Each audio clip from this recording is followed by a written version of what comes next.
Do you have dry, itchy skin? Well, scratch no more, because today we are making homemade dandelion-infused body butter. I consider myself lucky to call Southern Ontario my home, and although I love our cold and snowy Canadian winters, it does have a tendency to dry my skin and leave me feeling flaky and itchy.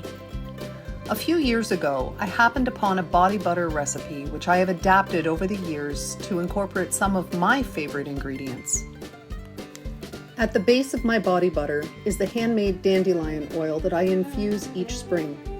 I purchase beeswax from local beekeepers and my hockey friends who also keep bees.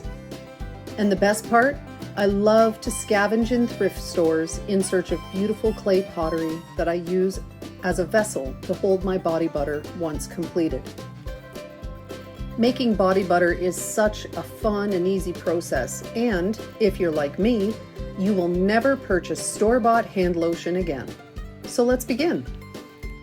In a small crock pot or double boiler, melt half a cup of shea butter, half a cup of coconut oil, and a quarter cup of your infused dandelion oil, and a tablespoon of grated local beeswax until everything gets melted together.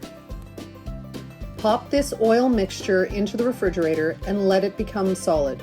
You want the whole bowl to be completely solid, or the whipping process won't work. Once the oils are completely solid, blend with a hand mixer on medium to high speed and whip it until it starts to resemble whipping cream.